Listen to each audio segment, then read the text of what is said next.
حضرت ابو امامہ رضی اللہ تعالی عنہ روایت کرتے ہیں کہ رسول اللہ صلی اللہ علیہ وسلم نے فرمایا، علیکم بقیام اللیل فإنہ دأب الصالحین قبلکم وہو قربۃ لکم الی ربکم ومغفرۃ للسیئات ومنہاۃ عن الاثم۔ حضرت ابو امامہ رضی اللہ تعالی عنہ سے روایت ہے کہ رسول اللہ صلی اللہ علیہ وسلم نے فرمایا، تہجد ضرور پڑھا کرو کیونکہ وہ تم سے پہلے صالحین کی روش ہے۔ یعنی یہ نماز صرف امت مسلمہ کے لیے نہیں بلکہ ہم سے پہلے دیگر امتوں کے جو نیک لوگ گزرے ہیں ان کی روش بھی یہی ہے، اور تمہارے لیے اپنے رب کے قرب کا وسیلہ ہے۔ یعنی تہجد وسیلہ ہے کس کا؟ اللہ کا قرب حاصل کرنے کا، اور گناہوں کے مٹنے کا ذریعہ ہے، اور مزید گناہوں سے بچنے کا سبب ہے۔ یعنی پچھلے گناہوں کے صاف ہونے کا ذریعہ، نمبر 3 مزید گناہوں سے بچنے کی طاقت انسان کو نصیب ہوتی ہے اس کے ذریعے، یعنی گناہوں سے روک بنتا ہے۔ یہ روایت جو ہے ابن خزیمہ کی ہے۔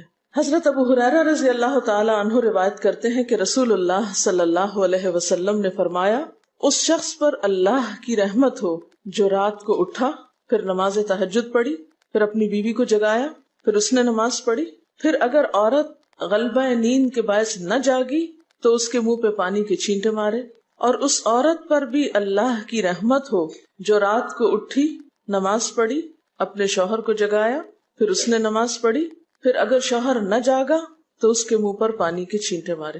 برابر کی بات ہے، دونوں کے لیے اجر بھی برابر کا ہے اور دونوں کو حق بھی برابر کا ہے جگانے کا، اور دونوں کو پانی کا چھینٹا مارنے کا بھی حق ہے، اور اس میں کسی کی بھی بے عزتی کی بات نہیں۔ یعنی عورت اگر ایسا کرے اپنے شوہر کے ساتھ تو وہ اس کی طرف سے کوئی روڈنس نہیں ہوگی، کیونکہ عام طور پر جب کسی کو نیند کی حالت میں جگایا جاتا ہے اور خصوصاً اگر اس پہ پانی پھینک دیا جائے تو وہ کیا سمجھتا ہے کہ اس کی بہت بے عزتی ہو گئی یا اس کے ساتھ بہت برا کیا گیا، اور عموماً لوگ اس وقت بہت غصے کا مظاہرہ پھر کرتے ہیں کہ کیوں جگایا جا رہا ہے۔ حضرت ابو ہریرہ رضی اللہ تعالی عنہ کہتے ہیں کہ رسول اللہ صلی اللہ علیہ وسلم فرماتے تھے، فرض نماز کے بعد سب نمازوں سے افضل تہجد کی نماز ہے۔ یعنی فرائض بہرحال افضل ہے اور نوافل میں سب سے افضل تہجد کی نماز۔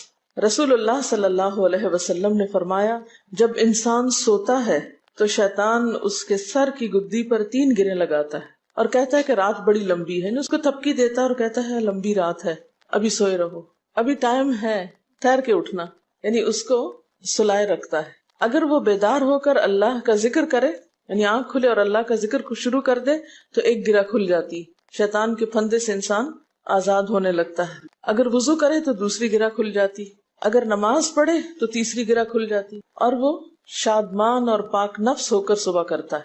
یعنی جو شخص صبح نماز کے وقت پر، تہجد کے وقت یا پھر کم از کم فجر کے وقت اٹھ جاتا ہے، اللہ کا ذکر کرتے ہوئے وضو کرے اور پھر نماز پڑھ لے، سورج نکلنے سے پہلے پہلے یہ کام کر لے تو وہ ایک مطمئن شخص کی طرح اٹھتا ہے، ورنہ اس کی صبح خبیث اور سست نفس کے ساتھ ہوتی۔ عام طور پر ہم اطمینان کی تلاش میں رہتے ہیں، سکون کی تلاش میں رہتے ہیں، اور یہ سوچتے ہیں کہ ہمیں ڈپریشن ہے یا ہمارے اندر ایک غم ہے، تو ہم اس کے اسباب نہیں جانتے کہ سبب کیا ہے۔ ان کے اسباب میں سے ایک بڑا سبب شیطان کی گرفت میں ہونا ہے، اور شیطان اپنی گرفت ویسے تو دن کے وقت بھی انسان پر رکھتا ہے، لیکن خصوصاً رات کے وقت جب انسان سو جاتا ہے تو وہ نہیں چاہتا کہ سوتا ہوا اٹھے انسان، اور اگر انسان ہمت کر کے اٹھ جاتا ہے، ذکر کرتا ہے، وضو کرتا ہے اور نماز پڑھ لیتا ہے تو یہیں سے اطمینان قلب کا آغاز ہو جاتا ہے، اس کی تسلی ہو جاتی۔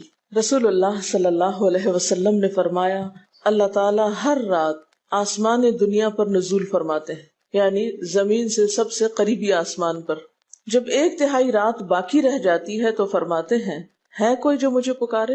اس وقت اللہ تعالیٰ بندوں کو پکارتے ہیں، ہے کوئی جو مجھے پکارے میں اس کی دعا قبول کروں، ہے کوئی جو مجھ سے مانگے میں اس کو دوں، ہے کوئی جو مجھ سے بخشش طلب کرے تو میں اس کو بخش دوں۔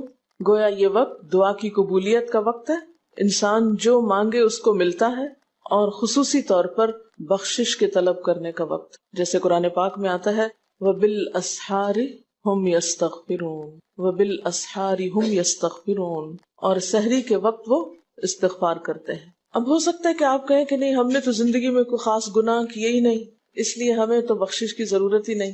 بخشش مانگے گناہگار لوگ، ہم تو نیک لوگ ہیں، نیک کام کرتے ہیں، دن رات قرآن پڑھتے پڑھاتے ہیں، اس لیے ہماری تو ضرورت نہیں. نبی صلی اللہ علیہ وسلم جن کے اگلے پچھلے سب قصور معاف کر دیے گئے تھے، وہ اتنا لمبا قیام کرتے تھے کہ ان کے قدم مبارک سوج جاتے تھے. حضرت مغیرہ فرماتے ہیں رسول اللہ صلی اللہ علیہ وسلم نے اتنا لمبا قیام کیا رات کو کہ آپ کے پاؤں سوج گئے.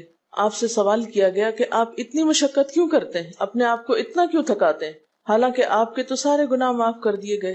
آپ نے فرمایا کیا میں اللہ کا شکر گزار بندہ نہ بنوں؟ یعنی صرف گناہوں کی بخشش ہی نہیں بلکہ نعمتوں پر شکر بھی واجب ہے. جہاں ایک طرف گناہوں کی بخشش انسان کے لیے اللہ کے قرب کے راستے ہموار کرتی ہے، وہاں اللہ تعالیٰ کا شکر ادا کرنا بندے کو اللہ کا قرب عطا کرتا ہے. اچھا، اب پہلی سنت میں آپ کو بتاؤں گی کہ اگر آپ تہجد کے وقت اٹھے ہیں تو سب سے پہلے آپ کیا پڑھیں گے. حضرت عائشہ رضی اللہ تعالی عنہا فرماتی ہیں کہ رسول اللہ صلی اللہ علیہ وسلم جب رات کو تہجد کے لیے اٹھتے تو یہ پڑھتے 10 بار اللہ اکبر، 10 بار الحمدللہ، 10 بار سبحان اللہ و بحمدہ، 10 بار سبحان الملک القدوس، 10 بار استغفر اللہ، 10 بار لا الہ الا اللہ، اور پھر 10 بار اللہم اعوذ بک من ضیق الدنیا و ضیق یوم القیامہ، میں تیری پناہ میں آتا ہوں دنیا کی تنگی سے اور قیامت کے دن کی تنگی سے. اللہم اعوذ بک من ضیق ضاد یہ قاف من ضیق الدنیا و ضیق یوم القیامہ، یہ بھی 10 بار. اور پھر فرماتے اللہم اغفر لی واہدنی وارزقنی وعافنی، پھر وضو کرتے اور تہجد شروع کرتے. یعنی یہ بھی وضو سے پہلے آپ پڑھ لیتے تھے. تو آپ کیا کر سکتے ہیں، جیسے آنکھ کھلی یا بستر پر لیٹے ہیں تو بعض اوقات ایسا ہوتا ہے نا کہ انسان سوچتا ہے اچھا ایک سائڈ پہ سو کے اتنے تھکے ہوئے ہوتے ہیں کہ آپ ایک دم نہیں اٹھ پاتے. حالانکہ آپ صلی اللہ علیہ وسلم کے نیند سے بیدار ہونے کا طریقہ کیا تھا کہ جب آپ اٹھتے تھے تو یکدم اٹھتے تھے، سستی کے مارے نہیں کہ کبھی ایک طرف لیٹ گئے پھر دوسری طرف سو گئے پھر دائیں طرف پھر بائیں طرف، نہیں. جب جاگنے کا وقت ہوتا تھا تو آپ فوراً اٹھ جاتے تھے. لیکن بسا اوقات ایسا ہوتا ہے کہ انسان تھکا ہوا ہوتا ہے، سائڈ بدل کے دوسری طرف کو ذرا لیٹتا ہے، تو یہ لیٹے لیٹے بھی آپ اذکار پڑھ سکتے ہیں. ٹھیک ہے، اور یہ سب آپ کو آتے ہی ہوں گے سوائے ایک وہ ذکر کے اللہم اعوذ بک من ضیق الدنیا و ضیق یوم القیامہ. اور ترتیب آپ یاد کر لیں اپنے بیڈ سائڈ ٹیبل پہ یا بیڈ پہ یا کہیں بھی، یہ نوٹس کسی پین کے ساتھ لکھ کے لگا دیں، چپکا دیں، اور جب یاد ہو جائے تو پھر اتار دیں، جب عادت بن جائے تو ہٹا دیں وہاں سے. ٹھیک ہے، جتنے دن عادت نہیں بنتی اتنے دن اپنے یادداشت کے لیے رکھ لیں.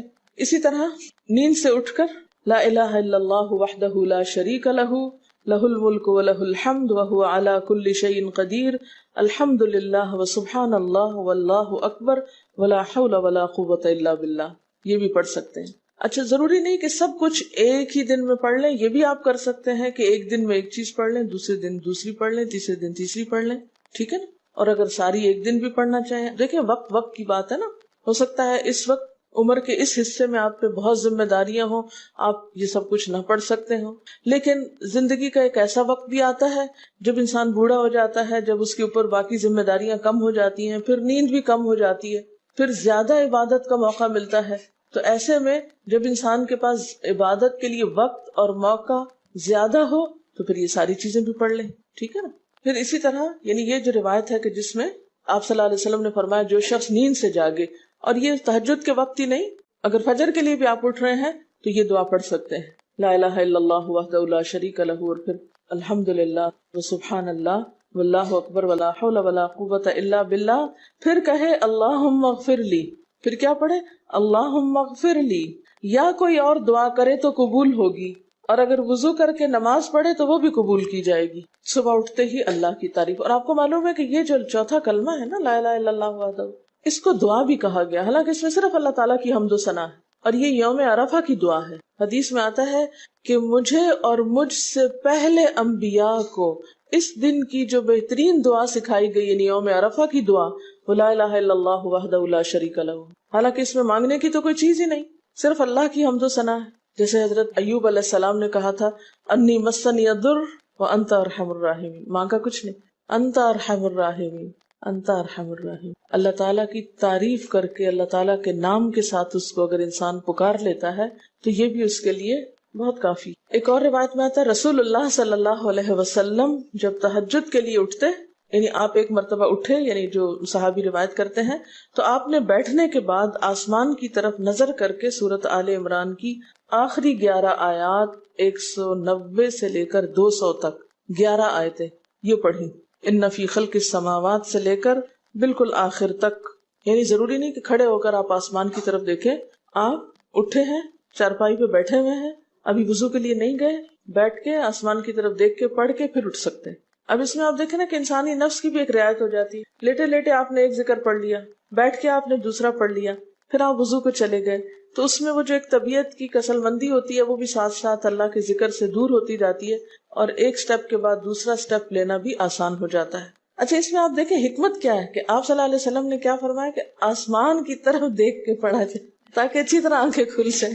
تو زبانی یاد کرنے کا مطلب یہ نہیں کہ آپ آنکھیں بند کر کے سوئے سوئے پڑھیں، کیونکہ بعض اوقات ایسا ہوتا ہے نا، آنکھ کھلتی ہے، ذکر شروع کرتے ہیں اور پھر پتہ ہی نہیں چلتا اور ذکر آدھے میں رہ جاتا ہے اور سو چکے ہوتے ہیں. اور پھر اگر آپ کو زبانی یاد نہیں ہوگی نا، دیکھ کے پڑھیں گے تو وہ الماری کی طرف ہی دیکھتے رہیں گے، آسمان کی طرف نہیں دیکھ سکیں گے، تو پھر سنت پوری نہیں ہو سکے گی. اور اسی طرح حضرت ابن عباس روایت کرتے ہیں کہ جب رسول اللہ صلی اللہ علیہ وسلم رات کو تہجد کے لیے کھڑے ہوتے تو اللہ پر تکبیر تحریمہ کے بعد یہ دعا پڑھتے: اللہم لک الحمد انت قیم السماوات والارض ومن فیہن ولک الحمد لک ملک السماوات والارض ومن فیہن ولک الحمد انت نور السماوات والارض ولک الحمد انت ملک السماوات والارض ولک الحمد انت الحق ووعدك الحق ولقاؤك حق وقولك حق والجنة حق والنار حق والنبيون حق ومحمد صلی اللہ علیہ وسلم حق والساعة حق اللهم لك أسلمت وبك آمنت وعليك توكلت وإليك أنبت وبك خاصمت وإليك حاكمت فاغفر لي ما قدمت وما أخرت وما أسررت وما أعلنت أنت المقدم وأنت المؤخر لا الہ الا انت. الہی تیرے ہی لیے ہے ساری تعریف، زمین و آسمان اور جو کچھ ان میں ہے سب کو تو ہی قائم رکھنے والا ہے. تیرے ہی لیے ہے ساری تعریف، زمین و آسمان اور جو کچھ ان میں ہے اس سب کی بادشاہی تیرے ہی لیے ہے. تیرے ہی لیے ہے ساری تعریف، تو ہی روشن کرنے والا ہے زمین و آسمان کو، تیرے ہی لیے ہے ساری تعریف. تو ہی بادشاہ ہے زمین و آسمان کا، تیرے ہی لیے ہے ساری تعریف. تو حق ہے، تیرا وعدہ حق ہے، تیری ملاقات حق ہے، تیرا کلام حق ہے، جنت حق ہے، جہنم حق ہے، تمام انبیاء حق ہیں اور محمد صلی اللہ علیہ وسلم حق ہیں، قیامت حق ہے. الہی میں تیرے سامنے جھک گیا، میں صرف تیرے ساتھ ایمان لایا، میں نے صرف تجھی پر بھروسہ کیا، میں نے صرف تیری طرف رجوع کیا، صرف تیری ہی مدد سے دشمنوں سے جھگڑتا ہوں، میں نے صرف تجھے ہی اپنا حاکم مانا. سو تو میرے اگلے پچھلے اور ظاہر و پوشیدہ اور جنہیں تو مجھ سے زیادہ جانتا ہے سارے کے سارے گناہ معاف کر دے. تو ہی آگے کرنے والا ہے، تو ہی پیچھے ڈالنے والا ہے، تیرے سوا کوئی سچا معبود نہیں ہے. یہ جو دعا استفتاح ہے تہجد کے وقت کی، یہ باہر نہیں نماز کے اندر پڑھنے کی دعا ہے. ہم دعا مانگتے ہیں اللہم اجعلنی لک ذکارا لک شکارا. ان دعاؤں کے پڑھے بغیر ذکار کیسے بن سکتے ہیں؟ ذکار کا صیغہ تو فعال کے اوپر ہے نا، بہت زیادہ ذکر کرنے والا. والذاکرین اللہ کثیرا والذاکرات. تو ذاکرات کیسے بن سکتے ہیں جب تک کہ یہ دعائیں زبانی نہ آتی ہوں اور اپنے وقت پر نہ پڑھی جاتی ہوں. ویسے بھی ذکر بہت اچھی چیز ہے، لیکن جو مسنون ذکر ہے اور جو نبی صلی اللہ علیہ وسلم کے طریقے کے مطابق ہے، جو اطمینان قلب اور خوشی اس وقت اس کام کو اس طریقے پہ کر کے نصیب ہوتی ہے، وہ اس کے علاوہ نہیں ہوتی. اگرچہ اس سے خوشی ہوتی ہے لیکن اس طرح کی نہیں نصیب ہوتی، اس طرح کا اطمینان نہیں ہوتا. آپ تجربہ کر کے دیکھ لیں، سنت کے مطابق زندگی گزارنا اور اپنی مرضی کے مطابق زندگی گزارنا، یہ دو مختلف لائف سٹائلز ہیں، دو مختلف طریقہ ہے زندگی ہیں. دونوں کا امپیکٹ فرق ہوتا ہے، اثرات فرق ہوتے ہیں. اور یہ نہیں کہ یہ کوئی بہت مشکل عمل ہے، بہت مشکل کوئی نہیں ہے، ہم کر سکتے ہیں، لیکن بات یہ ہے کہ ہم کرنے کی کوشش کریں، ارادہ تو کریں. پہلے تو آپ اپنے آپ سے یہ پوچھیں ارادہ بھی کیا کہ نہیں، کیونکہ اگر ارادہ ہو گیا نا تو کام بھی ہو جائے گا. مشکل یہ ہے کہ ہم جب کوئی ایسا کام سنتے تو پھر سوچتے نہیں ہمارا تو حالات اتنے کٹھن ہیں کہ یہ عمل ہمارے لیے نہیں، ویسے بھی نفل ہے، کوئی بات نہیں، نہ بھی ہو سکا تو کیا ہے، یہی کہہ کے ہم چھوڑ دیتے ہیں چیزوں کو کہ نہیں.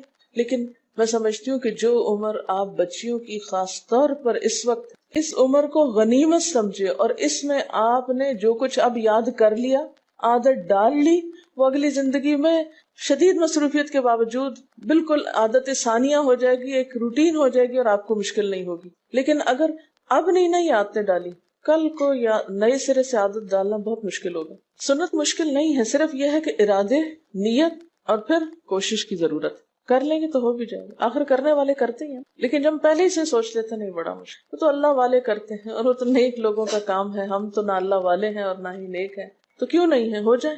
اب آپ صلی اللہ علیہ وسلم کے تہجد کی کیفیت کیا تھی؟ حضرت ابو ذر کہتے ہیں کہ رسول اللہ صلی اللہ علیہ وسلم نے تہجد میں اتنا قیام کیا کہ اس ایک آیت کو پڑھتے پڑھتے صبح کر دی. ایک آیت پڑھتے پڑھتے صبح کر دی. کون سی آیت تھی وہ؟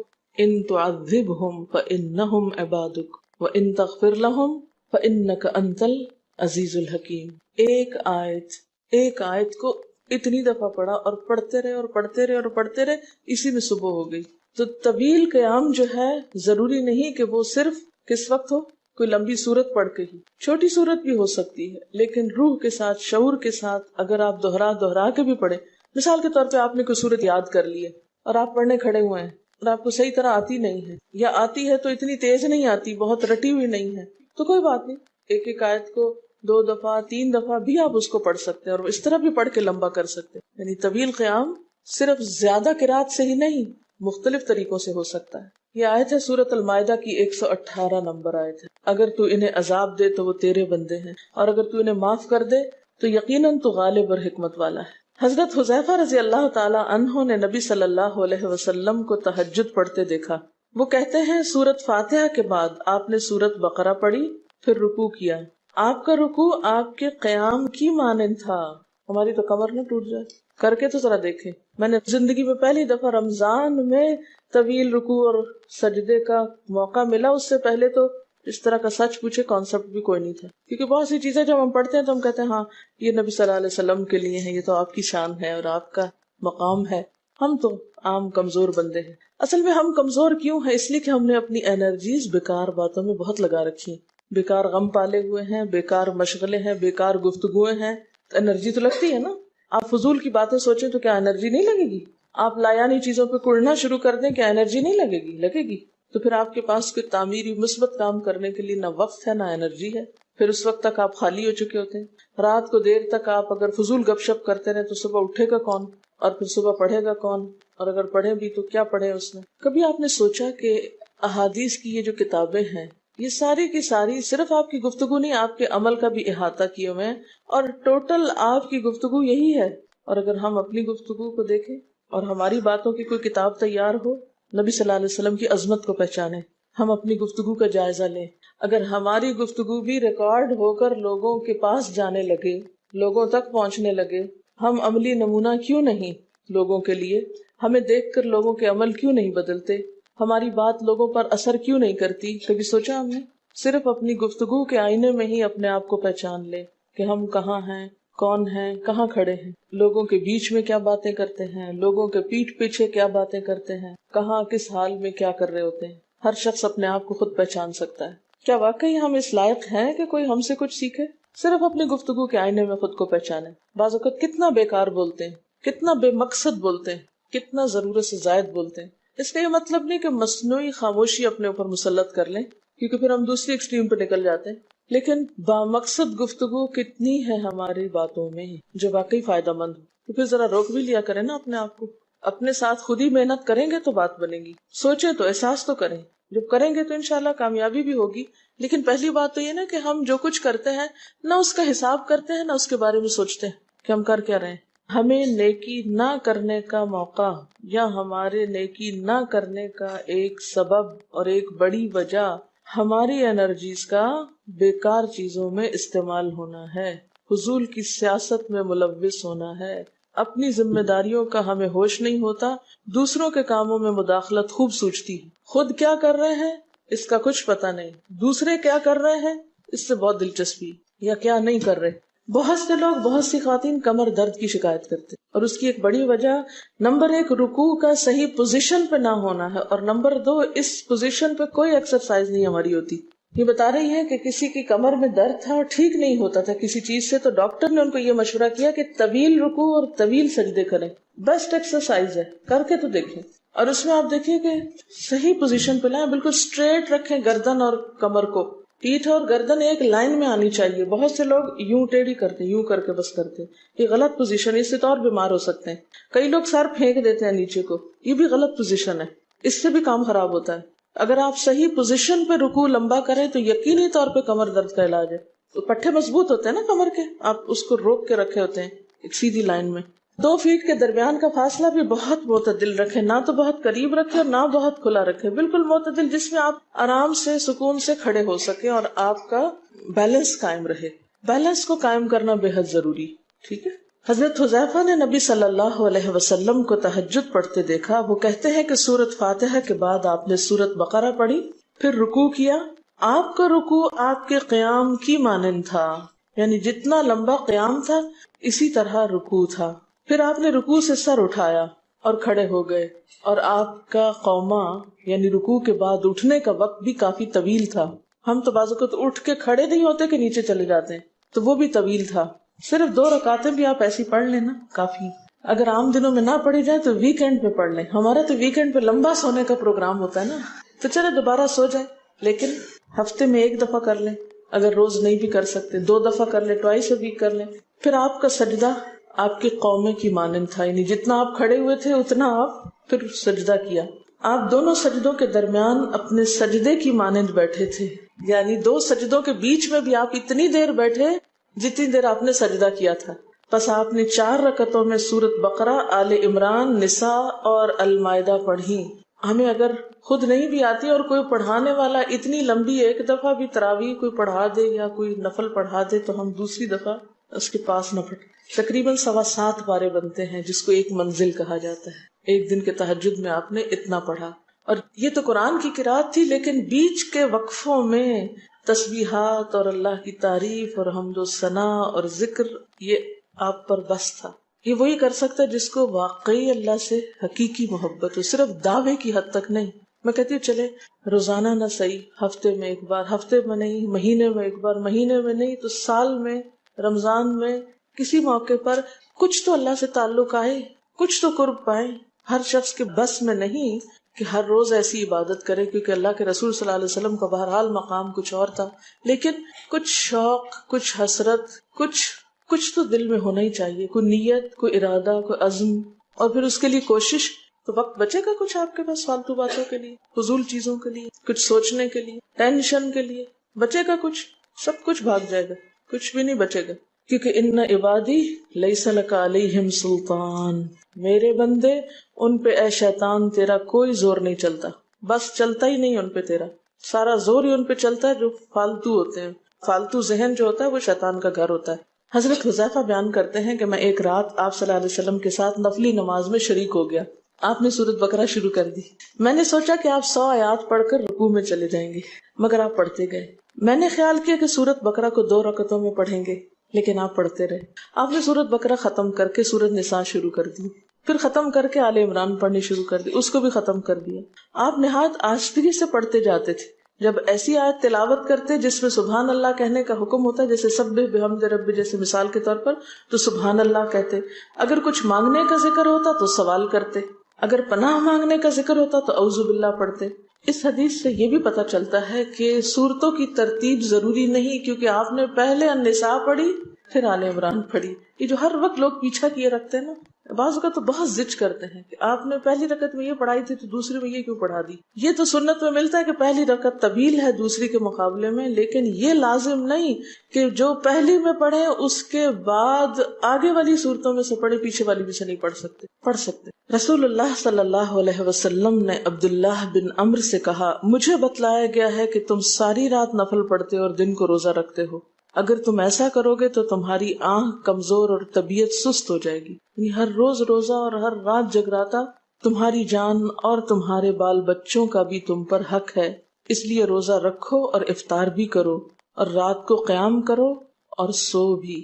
یعنی ساری رات تہجد پڑھنا یا نفل پڑھنا پسندیدہ نہیں ہے، رات کو سونا بھی پسندیدہ ہے۔ ہمارے ہاں 27ویں رات کو پوری رات جاگنا لازم سمجھا جاتا ہے، تو نبی صلی اللہ علیہ وسلم سے کوئی رات بھی پوری کی پوری جاگنا ثابت نہیں، کیونکہ اگر انسان صرف جاگتا ہی جاگتا چلا جائے تو وہ آسان ہوتا ہے، ایک دفعہ سو کے پھر اٹھنا جو ہے نا وہ اصل میں نفس کا امتحان ہوتا ہے، وہ مشکل ہوتا ہے۔ اسی طرح نبی صلی اللہ علیہ وسلم 3 دن سے کم میں قرآن مجید ختم کرنا پسند نہیں فرماتے تھے۔ آپ نے حضرت عبداللہ بن عمرو سے فرمایا کہ 1 ماہ میں پورا کر لو۔ انہوں نے عرض کی میں اس سے زیادہ تلاوت کی طاقت رکھتا ہوں، تو فرمایا 20 دن میں کر لو۔ ان کا میں اس سے زیادہ کی طاقت رکھتا ہوں، فرمایا 7 دن میں ختم کر لیا کرو، اس سے زیادہ کی اجازت نہیں، یعنی وہ ایک منزل کر کے۔ صحابہ کرام چونکہ اس زمانے میں مصحف اس طرح تھوڑی چھپے ہوئے تھے کہ کتابوں کی شکل میں ہوں، جو قرآن تھا لوگوں کے سینوں میں تھا، یاد کیے ہوئے تھے، اور وہ یاد کیا ہوا کہیں صبح کے وقت الگ بیٹھ کے نہیں پڑھا کرتے تھے، وہ کہاں پڑھتے تھے؟ تہجد میں نماز کے اندر پڑھا کرتے تھے۔ اب یہ تو ہم لوگوں کی مشکل ہوگی نا کہ ہمیں آتا کچھ نہیں زبانی، تو پھر ہم دیکھ کے پڑھتے ہیں تو نماز میں پھر وہ مشکل ہوتا ہے، تو الگ رکھ کے پھر اس کو پڑھ رہے ہوتے ہیں، ٹھیک ہے۔ لیکن زیادہ بہترین پڑھنا نماز کے اندر کا پڑھنا ہے، اگرچہ دیکھ کے پڑھنے کی اس میں بھی اجازت ہے، لیکن ان کی چونکہ شدید حرص تھی حضرت عبداللہ بن عمرو کی، تو آپ نے ان کو 3 دن کی پھر اجازت دے دی تھی، اور آپ نے فرمایا کہ اس شخص کو قرآن کی کچھ سمجھ نہیں ہو سکتی جو 3 سے بھی کم دن میں قرآن پڑھے۔ نبی صلی اللہ علیہ وسلم نے فرمایا جو شخص رات کے نوافل میں 200 آیات تلاوت کرتا ہے وہ اطاعت گزار مخلص لوگوں میں شمار ہوتا ہے۔ انہ من عبادنا المخلصین، وہ آتا ہے نا قرآن پاک میں انبیاء کی صفت میں سے۔ تو جو شخص رات کو نماز میں یعنی نفل میں 200 آیات تک تلاوت کرتا ہے وہ اطاعت گزار مخلص بندوں میں شمار ہوتا ہے۔ اور سنن دارمی میں واضح طور پر آتا ہے کہ نبی صلی اللہ علیہ وسلم ساری رات نوافل نہیں پڑھا کرتے تھے،